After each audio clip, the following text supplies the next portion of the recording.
क्या कभी ये सवाल मन में आया है कि खुद को जानना असल में होता क्या है? किताबों से नहीं या किसी और के बताने से नहीं, बल्कि बिल्कुल सीधे तौर पर, एक डायरेक्ट एक्सपीरियंस के तौर पर। आज हम आदि शंकराचार्य के एक बहुत ही गहरे ग्रंथ अपरोक्षानुभूति में दिए गए एक नक्शे को समझने की कोशिश करेंगे, जो हमें इसी सीधे अनुभव की तरफ ले जाता है। तो चलिए एक बहुत ही बुनियादी सवाल से अपनी बात शुरू करते हैं। हम सच को जानते कैसे हैं?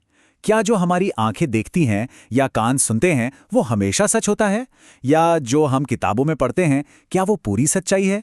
ये सवाल हमें सोचने पर मजबूर करता है कि हमारे जानने के तरीके क्या-क्या हैं। असल में हम जिन तरीकों से दुनिया को जानते हैं, उन सब की अपनी कुछ सीमाएं हैं, कुछ लिमिट्स हैं। आइए पहले ये समझते हैं कि हम आमतौर पर दुनिया को कैसे देखते हैं और इन तरीकों में ऐसी क्या कमियां हैं जो हमें पूरी सच्चाई जानने से कहीं ना कहीं रोक देती हैं। देखिए, हमारे जानने के दो मुख्य तरीके हैं। पहला है परोक्ष ज्ञान, जैसे किसी ने हमें बताया कि माउंट एवरेस्ट बहुत ऊंचा है। ये हुआ सुना सुनाया ज्ञान। दूसरा है प्रत्यक्ष ज्ञान, मतलब हमने एवरेस्ट की एक तस्वीर देख ली। ये हुआ देखा हुआ ज्ञान। पर दिक्कत क्या है? ये दोनों ही बाहरी हैं और हमारा मन इसमें अपनी कहानी, अपने फिल्टर जोड़ सकता है। तो सवाल ये है कि क्या जानने का कोई तीसरा, इनसे भी गहरा तरीका है? तो यही सवाल हमारी आज की खोज का केंद्र है। क्या जानने का कोई तीसरा, बिल्कुल सीधा रास्ता है? एक ऐसा अनुभव जो हमारी 5 इंद्रियों और हमारे मन की सीमाओं से भी आगे हो?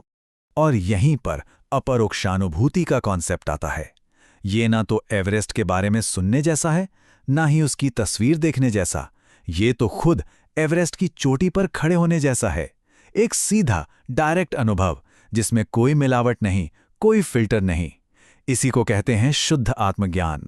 इस पूरी यात्रा का जो लक्ष्य है, वो है वास्तविकता के साथ एक हो जाना। एक ऐसा अटूट और लगातार अनुभव पाना जो हमारे जीवन का आधार हो। ठीक वैसे ही जैसे एक सफेद कैनवस होता है जिस पर पूरी पेंटिंग बनी होती है, वो कैनवस हमेशा पीछे मौजूद रहता है। ठीक है, मंजिल तो समझ आ गई, लेकिन इस मंजिल तक पहुंचने का रास्ता क्या है?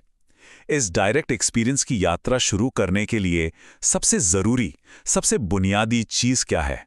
तो इस मंजिल तक पहुंचने की चाबी क्या है? श्लोक 101 हमें एक बहुत ही सीधा जवाब देता है: निरंतर अभ्यास। साफ शब्दों में कहें तो ये आत्मज्ञान बिना लगातार और पूरी लगन से की गई कोशिश के नहीं मिल सकता। ये कोई एक दिन में होने वाला चमत्कार नहीं है, ये एक साधना है, एक रोज का अभ्यास। इस निरंतर अभ्यास के लिए वेदांत में एक खास शब्द दिया गया है, निधिध्यासन। अब ये सिर्फ आंख बंद करके बैठना नहीं है। निधिध्यासन का मतलब है कि जो ज्ञान हमने सुना है, जो समझा है, उस पर इतनी गहराई से चिंतन करना कि वो सिर्फ जानकारी न रह जाए, बल्कि हमारा अपना अनुभव बन जाए। तो अब इस साधना के प्रैक्टिकल नक्शे पर आते हैं। शंकराचार्य ने इस मंजिल तक पहुंचने के लिए कोई एक रास्ता नहीं बताया, बल्कि 15 अलग-अलग रास्ते, या कह लें कि 15 दरवाजे बताए हैं। और ये कोई अस्पष्ट रास्ता नहीं है, ये 15 कदमों वाला एक पूरा सिस्टमैटिक फ्रेमवर्क है जो किसी भी साधक को कदम दर कदम आगे ले जाने के लिए बनाया गया है। तो इन 15 द्वारों की शुरुआत होती है एक मजबूत नींव बनाने से। पहले 5 अभ्यास इसी पर ध्यान देते हैं। यम और नियम से हम अपनी इंद्रियों और मन पर नियंत्रण लाते हैं। फिर त्याग, मौन और सही देश यानी एकांत चुनकर हम एक ऐसा माहौल बनाते हैं जहां साधना फल फूल सके। ये समझ लीजिए कि ये तैयारी का चरण है। नींव तैयार होने के बाद अगले 5 द्वार हमारे शरीर और बाहरी दुनिया के साथ हमारे रिश्ते को साधने पर काम करते हैं। इसमें सही समय यानी काल और स्थिर यानी आसन से लेकर शरीर का संतुलन यानी देह साम्यम और दृष्टि की स्थिरता यानी दृक् स्थिति तक शामिल है। इसका लक्ष्य है शरीर को साधना का एक स्थिर और मजबूत साधन बनाना। और फिर आते हैं आखिरी 5 द्वार, जो हमें भीतर की गहराई में ले जाकर पूरी तरह तल्लीन होने में मदद करते हैं। ये यात्रा प्राण पर नियंत्रण से शुरू होती है, फिर प्रत्याहार से मन को बाहरी दुनिया से हटाकर धारणा यानी एकाग्र किया जाता है। और यही एकाग्रता हमें आत्मध्यान से होते हुए आखिर में समाधि की अवस्था तक ले जाती है, जहां साधक और साधना का लक्ष्य एक हो जाते हैं। तो ये हैं वो 15 द्वार।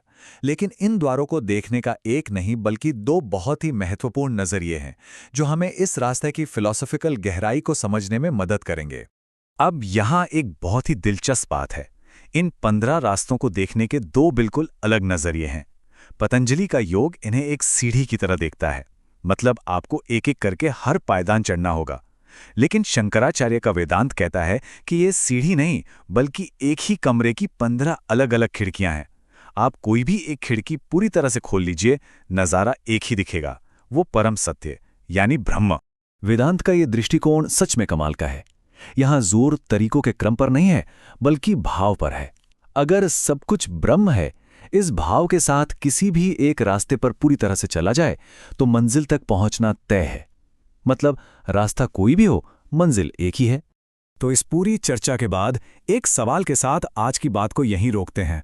क्या हो अगर ध्यान का असली मकसद सिर्फ मन की भागदौड़ को शांत करना ना हो, बल्कि दुनिया को देखने के हमारे नजरिए को ही जड़ से बदल देना हो, ताकि हम उस परम सत्य को अनुभव कर सकें जो हमारे आसपास और हमारे भीतर हर पल हर जगह मौजूद है।